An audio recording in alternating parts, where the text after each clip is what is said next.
तो हमने वडगांव शहरी से आज कुछ एक प्रोग्राम लेके हम आए हैं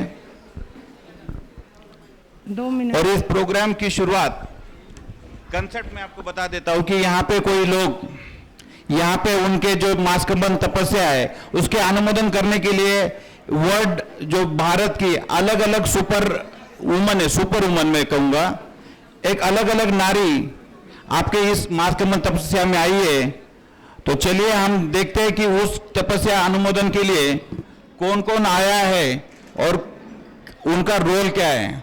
एक्चुअली हमारे जो महिलाएं, आपने देखा रहेगा पुराने ये से मल्लीनाथ अपने तीर्थंकर से लेके आज तक बहुत सारे महिला का बहुत सारा योगदान आज तक अपने इतिहास में रहा है।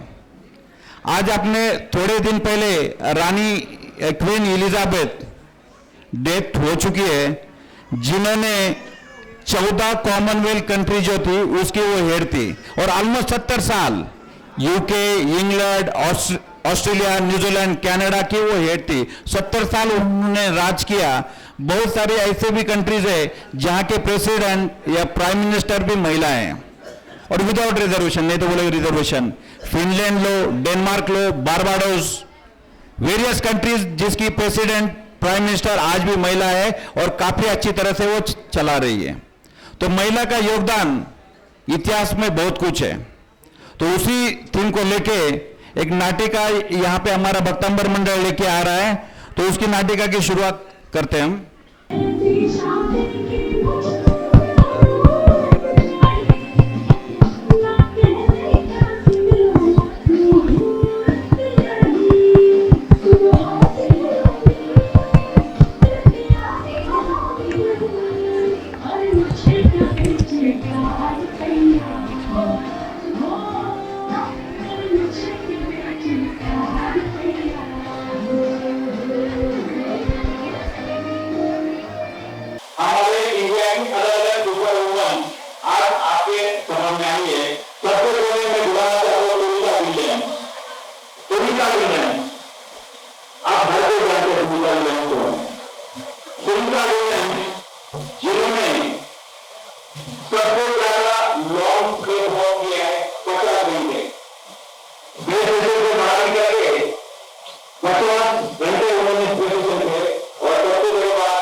खोली में रहोगे ना मुश्किल रहेगा। दूसरे दिन 192 days Sunita Williams space station में गई थी।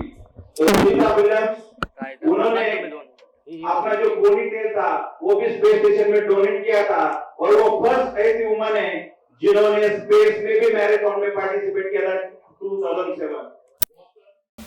जहाँ पे बोस्टन में मैराथन चल रहे थे तो वो इंटरनेशनल स्पेस स्टेशन में भी उन्होंने पार्टिसिपेट किया था। उन्होंने बहुत सारे अवार्ड अब तक उनको ऐसे सुनीता विलियम्स, और हमें खुशी है कि उसका पैटर्न जो परिवार है हमारे गुजरात से है और उसको भी अपने गवर्नमेंट ने अवार्ड दिया है। तो ऐसे अंतरिक्ष में कल्पना चावला और सुनीता विलियम्स जो अपना नाम दोहरा रहे थे, सुनीता विलियम्स आज हमारे सभा में। उसके बाद मैं बुलाना चाहता हूँ किरण बेदी। वाह जी। किरण बेदी तो हर कोई जानता है, किरण बेदी जो अभी गवर्नर थे। Kiran Bedi is the first Indian officer, IPS officer, पहली इंडियन ऑफिसर है वो। उन्होंने दिखाया कि नारी भी किसी से कम नहीं और जहाँ पे लोग जाने के लिए भी डरते हैं ऐसे तो भी उन्होंने इंप्रूवमेंट किया, वो है किरण बेदी। सिर्फ पुलिस करियर नहीं, वो इंटरनेशनल वो बैडमिंटन प्लेयर भी थी, फॉर्मर बैडमिंटन प्लेयर भी थी वो। तो ऐसे किरण बेदी और वो अभी जो एंटी करप्शन मूवमेंट हो, फिर उसके बाद वो राज्यपाल, तो बहुत सारी अच्छी भूमिका उन्होंने निभाई है। also वो यूएन पुलिस जो कमीशन है उसमें भी वो डायरेक्टर करके रही है। ऐसे हमारे किरण बेदी जी भी आज आए, उनका भी। उसके बाद मैं बुलाना चाहता हूँ गीता गोपीनाथ। गीता गोपीनाथ बहुत कम लोग जानते हैं उनको। गीता गोपीनाथ वो शख्स है, वो first IMF international monetary fund IMF जिनको बोलते हैं, उसकी first woman economist, chief economist वो है गीता गोपीनाथ। और आज वो deputy managing director of international monetary fund है और वो इंडिया से। जबकि अपने कोरोना के समय उन्होंने बहुत समय अपना मोदी जी के साथ बिताया उन्होंने, कैसे इकोनॉमी को बाहर लेके आ सकते हैं। तो इकोनॉमी में हमारी महिला कहीं से भी कम नहीं, और हमें प्राउड होना चाहिए कि हमारी इंडियन लड़की वो भी IMF जैसे उसकी फर्स्ट चीफ इकोनॉमिस्ट बनी, वो Geeta Gopinath, who is from Kerala. उसके बाद आपके सामने आ रहे Sudha Murthy. Sudha Murthy is chairperson of Infosys foundation. आज जो बिल गेट्स का जो वेलफेयर फंड जो अपना पब्लिक हेल्थ के ऊपर काम करते हैं उसके लिए वो मेंबर है। काफी सारे रूरल एरिया में उन्होंने काम भी किया है, और वो नारायण मूर्ति इन्फोसिस के मेन उनकी वाइफ भी है। और अभी आपने रिसेंटली सुना रहेगा ऋषि सुना, जो यूके के प्राइम मिनिस्टर में सबसे ज्यादा लीड में थे, वो आखिरी में हार गए उसमें। वो उनके बेटी है ऋषि सुना की वाइफ। तो ऐसे सुधा मूर्ति सिर्फ इन्फोसिस में ऐसे उन्होंने बहुत सारे काम किए, सोशल वेलफेयर बहुत सारे काम वो करते रहते हैं। उसी प्रकार वो ऑथर भी है अच्छे से। $2 आपने जीटीवी पे सीरियल देखा रहेगा, $2। वो $2 जो है वो भी उन्होंने लिखा हुआ स्क्रिप्ट है। पिछुल करके एक मराठी मूवी है, वो भी उन्हीं के राइटिंग के ऊपर है। तो ऐसे सुधा मूर्ति हमेशा एकदम सिंपल लिविंग लाइफ के लिए जाने जाते हैं। इतने बड़े पोस्ट के होने के बाद भी वो कभी भी एकदम सिंपल और सात्विक पूर्ण जीवन जीते हैं। वो कंप्यूटर इंजीनियर है, और नारायण मूर्ति के साथ उनका बहुत बड़ा योगदान है इन्फोसिस को आगे लेके जाने में। ऐसे सुधा मूर्ति। उसके बाद मैं बुलाना चाहता हूं अरुंधति भट्टाचार्य। कौन है अरुंधति भट्टाचार्य? बहुत पता है आपको अरुंधति भट्टाचार्य कौन? कितने लोगों को एसबीआई बैंक तो पता है सबको? तो एसबीआई बैंक की जो फर्स्ट चेयरपर्सन थी, फर्स्ट वुमन चेयरपर्सन वो थी अरुंधति भट्टाचार्य। बहुत बड़ा मोटिवेशन आप उनसे ले सकते हैं, अरुंधति भट्टाचार्य। वो स्टार्टेड, उनका जो करियर था वो एक प्रोबेशन ऑफिसर करके था, और वो एंड में जो थी वो चेयरपर्सन बन गई एसबीआई। बहुत सारे उन्होंने चेंजेस लाए। SBI mutual fund, SBI insurance जो भी देन है वो अरुंधति भट्टाचार्य है, और वो is the first Indian banker chairperson है। वो अरुंधति भट्टाचार्य है, जो एक पीएचडी की हेड बन गई अरुंधति भट्टाचार्य। वो अभी रिटायर्ड हो चुके हैं। उसके बाद हमारे सभा में सबसे अनुमोदन के लिए आए मिताली राज। हर कोई विराट कोहली को जानता है, पर मिताली राज को कितने लोग जानते हैं? हमारी महिला भी कहीं पे कम नहीं है। मिताली राज 2017 एशिया जब वर्ल्ड 2020 था, तो first male and female batsman who score 2000 पहले रन बनाने वाली इंडियन 20 मिताली राज। मिताली राज इतना ही नहीं, लगातार हाफ सेंचुरी भी मारे उन्होंने, वो भी उनका वर्ल्ड रिकॉर्ड है। और सबसे ज्यादा हाफ सेंचुरी मारने वाली महिला क्रिकेटर है वो मिताली राज। और फर्स्ट वुमन वो क्रॉस 7000 रन मार, तो 7000 रन सबसे पहले बनाने वाली थी वो थी मिताली राज। तो मिताली राज ने बहुत कुछ नाम हमारे इंडिया का रोशन किया, और हम अब जानते हैं कि उनको हम बहुत सारी टूर्नामेंट में जिताए वो मिताली राज जैसे, तो वो है मिताली राज। मिताली राज के बाद मैं बुलाना चाहता हूं प्रतिभा पाटिल। प्रतिभा पाटिल माजी राष्ट्रपति। 1937 में जिनका जन्म हुआ, जब हम महिला पढ़ना भी बहुत मुश्किल था, उस टाइम भी उन्होंने ऑलमोस्ट डॉक्टरेट तक पढ़ाई की थी। 1967 एट एज ऑफ 27, 27 साल की उम्र में वो पहली बार आमदार बन गई थी, मेंबर ऑफ मुक्ताईनगर जलगांव। उसके बाद कंजर्वेटिव 6 बार आमदार रही, Rajya Sabha, member of parliament, member of बहुत सारे उन्होंने किया। और वो जो फर्स्ट गवर्नर, जो फर्स्ट महिला गवर्नर भी वही थी राजस्थान की, और इंडिया के हिस्से में फर्स्ट प्रेसिडेंट महिला प्रेसिडेंट बनी थी वो प्रतिभा पाटिल। तो हमारी महिला किधर भी कम नहीं, और उन्होंने राष्ट्रपति पद की इलेक्शन हुआ था वो भी जीत गई थी, वो थी हमारी प्रतिभा पाटिल। और हमें गर्व है कि वो महाराष्ट्र से। उसके बाद मैं बुलाना चाहता हूं प्रतिभा पाटिल के बाद इंदिरा नूई। हम हर कोई कोल्ड ड्रिंक देते हैं, हम आप सबने थम्स किया रहेगा, थोड़ा सा इधर हो जाओ। तो पेप्सी को जो number 2 in the world, number 2 company है, बेवरेज कंपनी, उनकी सीईओ रही है, वो है इंदिरा नोई। इंदिरा नोई 2015 में मोस्ट इन्फ्लुएंशियल जो होते हैं ना पावरफुल वुमन, उनमें से उनको 15वां नंबर था और वर्ल्ड बेस्ट सीईओ करके उनको जाना जाता है। और 2016 में उनकी सैलरी थी 260 करोड़ पर एनम। इंदिरा नोई, और गर्व की बात है जो अमेरिका के फॉर्च्यून 500 कंपनी है, टॉप 500, उसमें 15% जो सीईओ है वो महिला है। तो हमारी महिला किधर भी कम नहीं है। तो इंदिरा नोई को भी गवर्नमेंट ने पद्म भूषण अवार्ड दिया था। उतना ही उन्होंने सिर्फ पेप्सी को बोल भी आगे नहीं गया। अभी हर रोज अपने घर में डिलीवरी आती है, वो है अमेजॉन, और अमेजॉन की बोर्ड ऑफ डायरेक्टर है वो अभी। ओनली 2 ह्यूमन डायरेक्टर है, उसमें से एक है इंदिरा नोई। तो इंदिरा नोई आज हमारे यहाँ पे आई है। वाह, क्या बात है। इंदिरा नोई के बाद मैं बुलाना चाहता हूं अवनी चतुर्वेदी। जो डोमिनेंस होता है, mid dominance field, fighter plate, mid bastion, जो 350 माइल से उड़ता है, 350 माइल से लैंड होता है, उसकी फर्स्ट इंडिया की फाइटर प्लेन उड़ाने वाली वो है अवनी चतुर्वेदी। अवनी चतुर्वेदी, उनको भी इंडिया यंग अचीवर अवार्ड मिला है। और फाइटर प्लेन में उड़ाना आसान नहीं है, और उस फील्ड में भी आज हमारी महिला कभी कम नहीं है। तो Avani Chaturvedi is the first Indian pilot fighter plane who from the mid bastion. उनके बाद मैं बुलाना चाहता हूं साइना नेहवाल। हर कोई हम बैडमिंटन खेलते हैं, प्रकाश पादुकोण के बाद कोई इंडियन प्लेयर ऐसा नहीं था कि जिनको नंबर 1 रैंकिंग हासिल किया था, तो वो है साइना नेहवाल। 2015 वो नंबर 1 रैंक पे थी। बहुत सारे मेडल उन्होंने आज तक इंडिया को जिता दिए, ऑलमोस्ट 27 अलग अलग टूर्नामेंट में मेडल जिता दिए।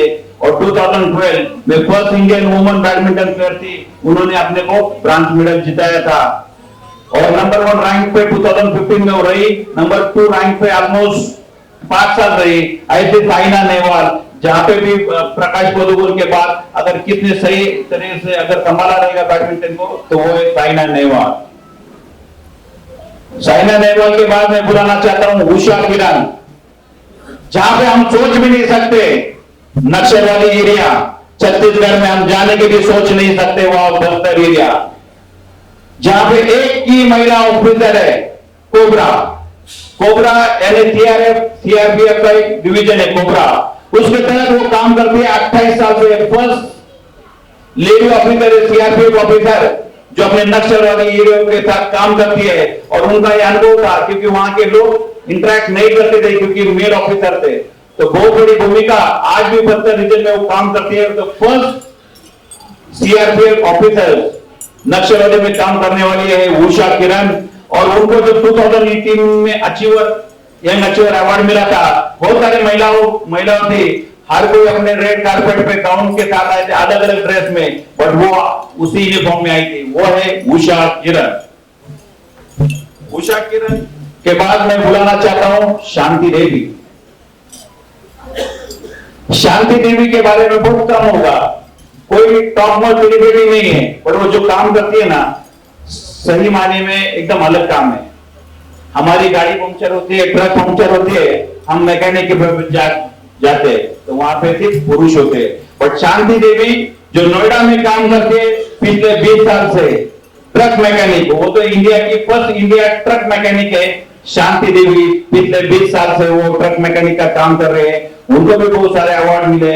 और बहुत मुश्किल होता है ट्रक मैकेनिक का ट्रक पंक्चर निकालना, ये सब कुछ काम वो शांति देवी करते हैं। तो हमारी महिला हमेशा बता देती कि हम भी किसी से कम नहीं, हमेशा वो डोमिनेंस। तो शांति देवी के बाद मैं बुलाना चाहता हूं निर्मला सीतारामन। निर्मला सीतारामन जी अभी 2 दिन पहले पुणे में आई थी, और वहां पे हमारे सूर्यदत्त इंस्टीट्यूट ने भी उनको अवार्ड दिया था। तो हमारा जो बोलते हैं ना कि अभी मेरा थोड़े सेविंग नहीं हो रही है, कुछ ऊपर जा रहा है नीचे जा रहा है, उनके लिए जिम्मेदार है निर्मला सीतारामन, क्योंकि वो हमारी फाइनेंस मिनिस्टर है। आसान नहीं होता है, हम हमारे खुद के सेविंग, हमारे खुद का घर का बजट संभाल नहीं पाता, तो पूरे देश का बजट वो संभालते हैं निर्मला सीतारामन। निर्मला सीतारामन फाइनेंस मिनिस्टर के पहले डिफेंस मिनिस्टर भी थी, तो हमारी महिला पॉलिटिक्स में भी कहां पे कम नहीं, और उन्होंने दिखा दिया 2-3 बजट में कि वो क्या काम कर सकते हैं, और एक अलग दिशा में हमारे इंडिया को लेके जा रही है, वो है निर्मला सीतारामन। उनके बाद मैं बुलाना चाहता हूं, और स्टेज पे है दीपा मलिक, व्हीलचेयर पे Deepa Malik. At age of 30 उन्होंने पहली बार इंडिया को पैरा ओलंपिक में ब्रॉन्ज मेडल जिताया, पहली बार। वो एक ही स्पोर्ट नहीं करती है, डिस्क थ्रो हो, जॉवलिन थ्रो हो, मोटर एडवेंचर स्पोर्ट, उसमें भी वो काम करती है। देखो उनको पैर नहीं है, दीपा मलिक, उन्होंने 1700 किलोमीटर अभी ड्राइव किया था, और वो भी किया था कहां पे, Himalayan track, 0 temperature, 1700 kilometre drive, और ड्राइव में थे हिमालय, जम्मू और लेह। आई थिंक वो मोटर स्पोर्ट में भी पार्टिसिपेट किए, और उन्होंने टोटल इंडिया को अलग अलग 44 मेडल मिला है नेशनल और इंटरनेशनल लेवल पे। तो उन्होंने पैरा ओलंपिक में उनसे सीखना पड़ेगा, नहीं तो हम बोलते हैं यार मेरा पैर दुख रहा है, ये हो रहा है। और हमारे भक्तंबर मंडल भी वैसे, हर एक का एज है ना 60 प्लस है, 60 प्लस में लोग स्टेज पे भी आना नहीं चाहते, उस एज में भी हुआ है। तो हमारी महिला है, तो वैसे दीपा मलिक से बहुत कुछ सीखना पड़ता है, नहीं तो हम बोलेंगे हमें पैर नहीं। उसके बाद भी उन्होंने अभी 17 kilo motor sport adventure sport में पार्टिसिपेट करते हैं हमेशा। एट एज ऑफ 44 उन्होंने जॉवलिन थ्रो में भी इंडिया को मेडल जिताया था, तो वो है दीपा मलिक। क्योंकि हम क्या होते हैं पैरा ओलंपिक को भूल ही जाते हैं, लेकिन बहुत बड़ी भूमिका होती है। उनके बाद आखिर में मैं बुलाना चाहता हूं सोनिया गांधी। सोनिया गांधी को हर कोई जानते हैं, एक स्मॉल विनर्स के पास इटली में जन्मी हुई, जो फ्लाइट अटेंडेंट बनना चाहती थी, वो सपना लेके इंग्लैंड कैम्ब्रिज यूनिवर्सिटी में पढ़ने के लिए गई, इंग्लिश पढ़ने के लिए। वहां पे यूनिवर्सिटी होटल में उनकी राजीव गांधी से मुलाकात हो गई, शादी हो गई, और एकदम पावरफुल उस टाइम इंदिरा गांधी की वाइफ बनने के बाद 1967 उस टाइम फिर उनके, आपको पता है कि उनके ऊपर कितने दुख परिवार के ऊपर आए। इंदिरा गांधी की डेथ हुई, अपने हस्बैंड की डेथ हुई, उसके बाद भी वो डरी नहीं, फिर पॉलिटिक्स में आई नहीं। 1997 में वापस पॉलिटिक्स में आई, और वापस एक बार कांग्रेस को 2004 एंड 2009 में जिताया। अपने हस्बैंड की डेथ के बाद भी वो नहीं तो डर के बैठे नहीं आई थी हमारी महिला। तो ऐसे पावरफुल वुमन हमारे पास अलग अलग फील्ड में काम करने वाले बहुत सारी महिलाएं हैं, पर इस सभी महिलाओं में और एक जो महिला है जिसका रोल सबसे बड़ा है, वो जितने भी इनके रोल है ना वो अकेली करती है। रोज सुबह 6 बजे उठती है, शाम को सबसे आखिरी में सोती है, आपका हर एक का ख्याल रखती है, आपका हर एक बच्चों को बड़ा करती है। वो एक गृहिणी, पर हम सभी किसी को बोलते ना हाउस वाइफ, अरे हाउस वाइफ है नहीं, अरे कुछ काम करती नहीं। पर सबसे ज्यादा अगर रोल मॉडल कोई है, सबसे ज्यादा हर एक काम वो करती है। बैंकर का भी काम करती है ना। आपने कभी महिला को सोचा कि अगर आपने 1000 रुपए दिए तो भी वो घर चलाती है, 1 लाख रुपए में भी घर चलाती है, तो वो इकोनॉमिक्स का भी काम करती है। और हर एक, और खुद को तो खुद की चॉइस भूली जाती है। हम क्या करते हैं, वो हर एक की हॉबीज पूरी करती है, अपने हस्बैंड की वाइफ पूरी, अपने हस्बैंड की ख्वाहिश, अपने बच्चों की ख्वाहिश, अपने सास ससुर की ख्वाहिश, पर खुद की ख्वाहिश भूली जाती है। उसको अपने हस्बैंड का कौन सा पसंदीदा कलर पता है, अपने बच्चों का पता है, पर खुद का कुछ पता नहीं। हम बोलते हैं तुम्हें क्या काम है, हम ऑफिस में जाते हैं, अरे तुझे क्या पता हमारे ऑफिस में कितना टेंशन है, बिजनेस का टेंशन है, पर उसको कोई पूछने वाला नहीं है। हर एक हमें छुट्टी है, संडे को छुट्टी है, सैटरडे संडे है, उलट उनको छुट्टी के दिन सबसे ज्यादा काम करना पड़ता है, क्योंकि उनको छुट्टी नहीं होती। तो उन गृहिणी को हम रिस्पेक्ट देना भूल जाते हैं। तो आज इस तब से अनुमोदना के हेतु हम एक ही चाहते हैं कि हमारे लिए जो दिन रात मेहनत करती है वो गृहिणी, हमारी माता है, बहनें, बेटी है, माँ, बट उसको भी उतना ही रिस्पेक्ट हमने देना चाहिए। तो क्यों ना आज हम हमारे उस गृहिणी के लिए एक बार स्टैंडिंग ओवेशन दे दे, एक बार सब खड़े हो जाए और स्टैंडिंग ओवेशन दे दे।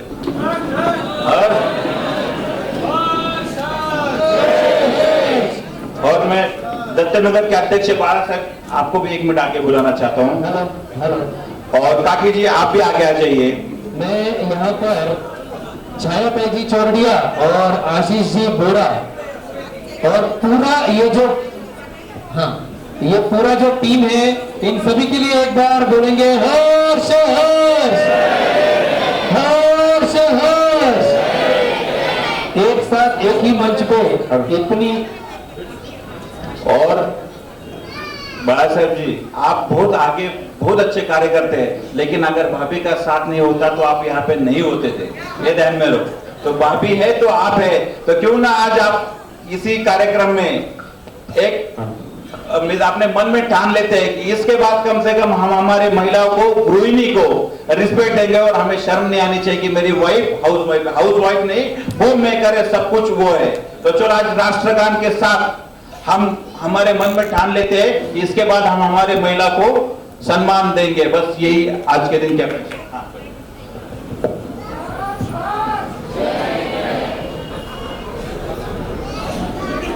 और राष्ट्रगान इसी के साथ सोनू दीदी जो भी एक महिला है, और आज आपने देखा रहेगा पूना में 6-7 मास्कमन है, उसमें भी 6 मास्कमन वो सिर्फ महिलाओं के, तो महिला कहीं से आगे पीछे नहीं है। और सोनू दीदी उनका भी आज मास्कमन है। चलो इस मास्कमन के भी अनुमोदन हम राष्ट्रगान के साथ करना चाहते हैं। सभी आप अपने जगह पे खड़े हो जाए 2 मिनट के लिए।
भारत माता की जय।